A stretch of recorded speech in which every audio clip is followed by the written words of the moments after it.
Okay, so my name is Dr. Keith Grimes. I'm a GP and I am funded by the NHS. I'm funded by most of the people here, so thank you very much. And that's about the extent of my declarations in terms of who's funding me. Thank you very much for inviting me to come and speak tonight at Health 2.0. I've been aware of this meeting for a while, but this is the first opportunity I've had to come along. And I'm glad that I've actually got something I think meaningful to show you about the practical role of virtual reality in primary care. So we'll start with who I am. And as you will see from the Harris Tweed waistcoat, I am a GP. GPs tend to wear Harris Tweed, at least if you come from Scotland they do.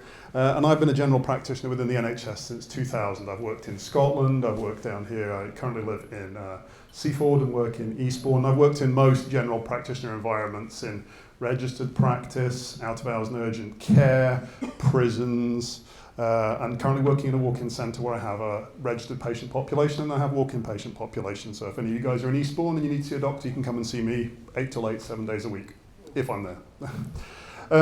So that's what I am as a GP, but first and foremost, I'm a geek. I was essentially born a geek. I've loved technology, and ever since I was able to get my hands on technology, I've been playing with it and putting it into the stuff that I do. So as a medical student, I used the Science Series 3, then Series 5. As a junior doctor, I used database applications to try and make my job a little bit easier by printing out the pathology reporting forms. I've worked for the Electronic Clinical Communications implementation, which was the Connecting for Health implementation in Scotland, and that was a roaring success. And since then I've also been involved in a number of other programs, including my little one, which is a neonatal camera system. So I've done quite a lot, and I think that's what means that I can call myself a digital healthcare innovator. I've been involved in that. Only found out about the word digital healthcare relatively recently. It was just technology and medicine. But I also enjoy just using the technology that's available to me with patients, which is why I think I can call myself a frontline healthcare hacker, and that's a hacker in the nice sense of the term. I just take things and get them to work with patients. Like most people who are interested, or most GPs are interested in technology, or most doctors, our path through medicine is not entirely clear. I've recently found myself in a very lucky position. I'm now on the Clinical Commissioning Group, Information Management and Technology, and Innovations Lead for Eastbourne, Hailsham, Seaford, Hastings and Rother, which is a huge, long title. I'm the chief geek for part of the south coast of England. And I've only just started on that, and I'm looking forward to developing that role. So, hopefully some people here will know a little bit about virtual reality, but we'll go through it a little quite quickly. Virtual reality is not new technology. You can go back to the classics and look at panoramic pictures, but the first thing that you want to look at is back in 1838 with Charles Wheaton's stereoscope, the idea that you can take pictures and present them to each eye and render a three-dimensional scene. All the post-processing is done inside the brain of the user. You'll have seen these with the Viewmaster type toys. Now, virtual reality developed through there with some early flight simulators in the early 1920s. And then in the 60s, we had Headsight and the wonderfully named Sword of Damocles, which was an enormous headset that was hung from the roof above the victims. Now, the term virtual reality was born in 1987 with Jaron Lanier, who I understand works in virtual reality with Microsoft now. And my first encounter with virtual reality was through the writing of things like William Gibson, and in the early 90s when I was at medical school. And all the ideas that we're having now about virtual reality, we had them all then. The papers were all done there. You know, the incredible ideas, but the technology was not so incredible. So some people here might recognize this device on the right here. This is a virtuality headset. And so anyone here played Dactyl Nightmare back in the early 90s? Yeah? Still dizzy? Yeah? Yeah, me too. Wasn't great. But it was very, very interesting. And I managed to keep this in my mind the entire time thereafter. And it actually took until Palmer Luckey started to talk about his developments with consumer-level virtual reality that I actually developed some hope again. And now we are in 2016, we've got the same ideas, we're just reheating them and getting them back out there because the technology is pretty good. And the research has been ongoing steadily in between. There's quite a good body of clinical evidence about the use of virtual reality in a number of clinical conditions, one of which I'm going to come on to in a minute when I talk about the patients I've been using it with. But one thing that's really struck me is that it's all happening in secondary care. It's all happening in hospitals. It's all happening in outpatient departments. And if you remember, waistcoat, I'm a GP. I'm going to introduce you to primary care. And primary care is the really big bit of this iceberg.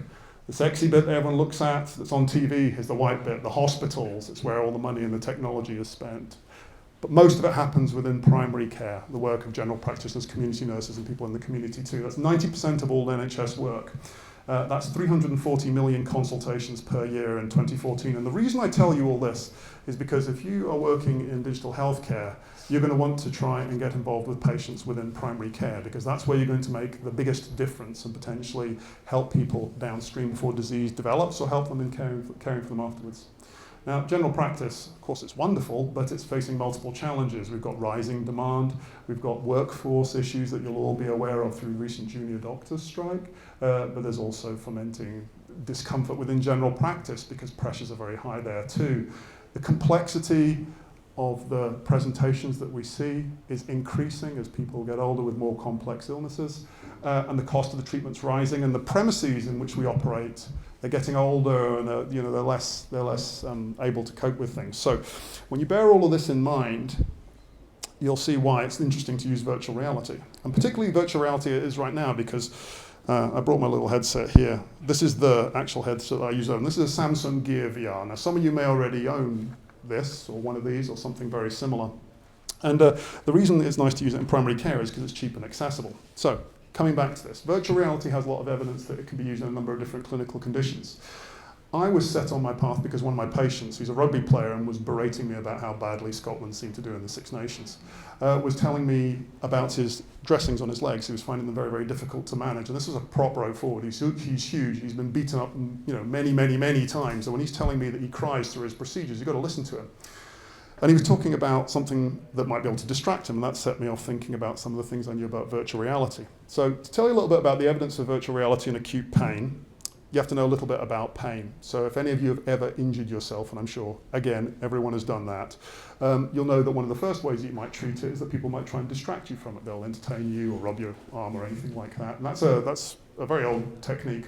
But it's based, when you look at it, you look at the work of Melzack and Wallbach in 1965 about the gate control theory of pain.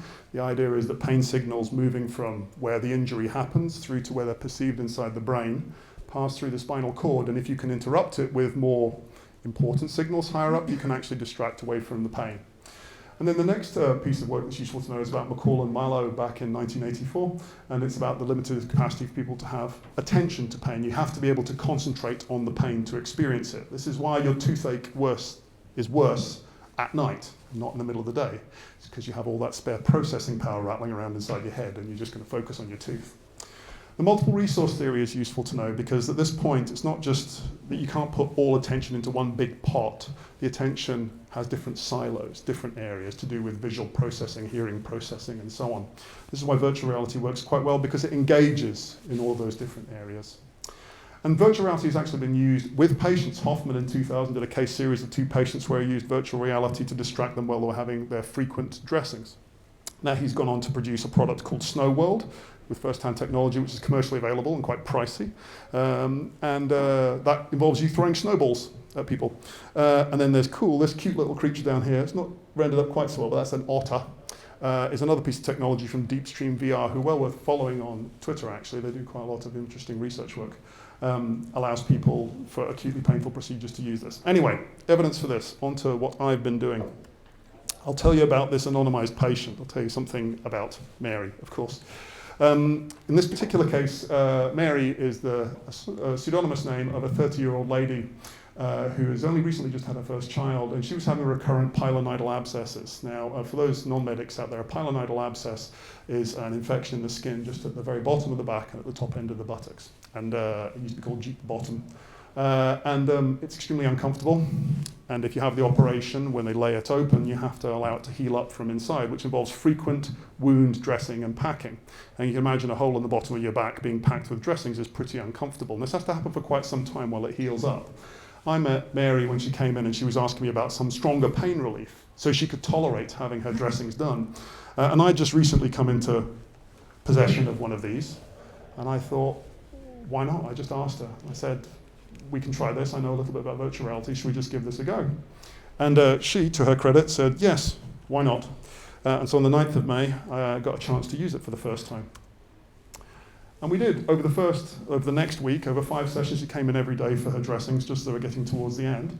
And we had one day off when I was working elsewhere on that day, and it was incredible.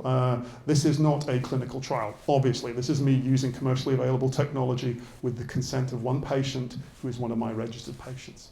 As we went through this, on the first occasion, we showed her the Cirque du Soleil curiosity experience. It's very interesting. Lasts about 10 minutes. She had about 80% reduction in pain. This is a lady who was jumping around on the couch, and the nurse commented that she did not move the entire time, and she was completely immersed in the experience. And it was really telling. I was there to make sure she didn't jump off the couch or swing a punch at someone. And it was maintained. We tried Curio on the first day. The second day we did introduction to VR. She got 90% reduction in pain there. That's a great one. Another standard issue piece of content that you get with Samsung Gear VR. She wasn't so interested in one about a bunny invasion. And then on the final day, she asked to see Curio again. What was interesting is she had a very significant reduction in her anxiety. And the nursing staff were the most thankful, because this is a lady who was frequently pushing away, and the nurses were sort of holding back a little bit on exactly how much debridement and dressing they were doing. This patient was distracted. They were able to do it to a much higher quality. Since then, the patient said she's addicted to virtual reality. And so what I did is I gave her one of these Google Cardboard headsets, and so she can go home and use this. But the really, really wonderful thing about this is that she'd actually been holding off about having a definitive procedure. And now that she's done this, she's happy to go ahead and have this done. And this is just a piece of kit that I had that we were able to use with a patient. So it was amazing to connect with her. And so I've used it for another 4 patients, but 2 are worthwhile mentioning. We've used it for wound care, we've used it for incision and drainage of finger injuries and joint injections. And it seems, in my experience, to work best for those high anxiety procedures, those things that people don't like, the idea of a needle going into a joint or someone scraping off dead tissue. I mean, it probably makes you guys anxious just hearing about it, but it's certainly anxious to have it done. We have a lady with recurrent infections in her 40s that's had it done. She's very, very cool about it all, but it has worked very well. She reports high levels of pain reduction, and certainly we're able to do procedures, 3-layer dressings that she couldn't tolerate before. And then I had a gamer come in, and I knew this because I know this boy, and we play Xbox together occasionally. And I knew he was coming in, and he'd had a pilonidal abscess, and so I fired up Eve Gunjack, which is a great game. And the research evidence suggests that the more involving the virtual reality is, the greater the level of analgesia and distraction. And so we used it, and it did make a difference. This is a man that used to swear his way through these procedures, and he quietly just blew spaceships up while his girlfriend stood beside him wasn't being sworn at. And he came off and he said, "You'll get the Nobel Prize for this." And I said, "There's no chance of that, because this is just you and me using a bit of technology." But I did scoot off with his consent and post it on Twitter, at which point a friend of mine said, "You'll get the Ig Nobel Prize." And if anyone knows about the Ig Nobel Prize, it's about using interesting or funny things to demonstrate a serious point. But it's true, this is a computer game. This is one that I just downloaded off Oculus Rift Store, used with a patient with the appropriate consent, made a difference to them. So what's next? Well, this is a list of the things that I'm planning on doing. One of the other patients I have has phantom limb pain. About 70% of patients with amputations will feel a distressing symptom in their missing limb. And given there's about 10 million people in the world with missing limbs as a result of trauma or medical problems, that's about 7.5, 8 million people with phantom limb pain. And it's very, very difficult to control. It's not a matter of just giving them very strong painkillers. It doesn't really work. Virtual reality works quite well on this, and actually I went to an NHS hack day, which I would recommend anyone go along to. The sticker's on there.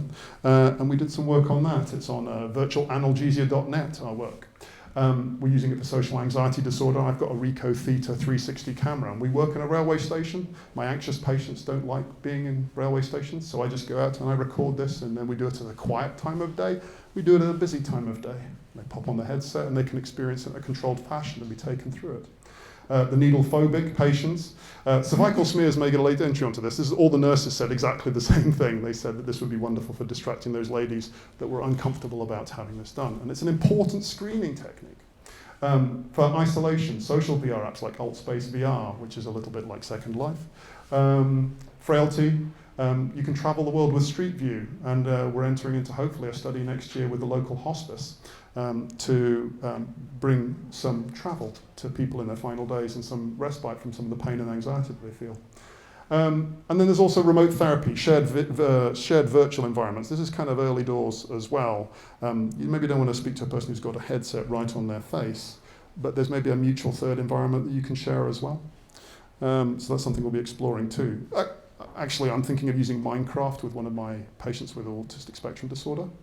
no joke, it's about the only way that we can converse on a meaningful level sometimes because he's so interested in Minecraft. Anyway, all very interesting, all very exciting, but you've got to be a little bit careful because primum non nocere, first do no harm. Virtual reality isn't just a box that you put on someone's face, it can potentially have some harms. First of which is simulation sickness. It's not exclusive to virtual reality, it can happen in front of a television, it can happen in a flight simulator. Modern technology is better, but you have to recognize that some patients might feel nauseated or dizzy or headachy or get eye strain. Abreaction, if a person's experiencing something that they don't like the look of. I mean, if you put a person in a horror 360 video, of course it's going to be a terrible experience for some folk. But there'll be other more subtle things depending on the person's previous history, which is why it's important to have a therapeutic relationship with these patients. Infection control, I've recently, when you buy this, you get a little foam insert, but you can actually get a little vinyl insert, which allows you to wipe it down in between. It's important to do this. I've been to a few shows where people are just throwing around headsets, and I'm just waiting for the first norovirus outbreak. When you put this on, it's very distracting. Falls, injuries, confidentiality, sharing information, security, the cost. All of these things are important things to bear in mind. So what are my next steps? And this is partly why I've come up here today, to sort of share the fact that you can use technology that's out there right now to help patients. But there are some things that I'm looking to get some help with. I have to view and collate all this content using the existing applications aren't perfectly designed for this at the moment. The headsets and headphones, they're great, but they're not perfect. This is a headset called Opto VR that's been kickstarted, and that's a closed cell foam, the sort that you might get Croc shoes. And Croc shoes are much beloved of some surgeons as well. The important things being is you can clean them down. And so we can have this for patients. This would work in the same way that Google Cardboard might, which is for anyone's headset. I'd like a custom application because most of the patients I've had so far have been able to sit up or slightly flexible. If a person's lying on their front and they've got a VR headset in, they'll end up looking at the floor of whatever virtual environment they've been put into. So you need to be able to remap this a little bit. You need to be able to control it from the outside, maybe mirror it onto their screen. We need a protocol for consent, use by staff, and obviously I want to move to a point where we can look at a formal study about this. So to find out some more, you can obviously ask me any questions. I have my own website and I tweet a lot, so you can follow me on there as well. I have a Facebook group called VR Doctors, which you can come and discuss clinical aspects. It's not just doctors, it's nurses, patients, developers, those who have an interest in the clinical aspects of it. There's also Manish Juneja's VR for Health and Social and Care workshop, which starts tomorrow. And you may not know this, but Manish founded this chapter of Health 2.0. I'm looking around to see that is entirely right. And he's not able to come here tonight because he's preparing and getting to bed early to be fresh for people tomorrow. And I've been involved in helping to consult in this. That's my other, I suppose, declaration. But it is very good, and you'll get a chance to try all the latest kit, including Oculus Rift, HTC Vive, and create 360 content. But then the final thing is, you can just try this yourself. A Google Cardboard headset will literally cost you £5 and you can get it delivered.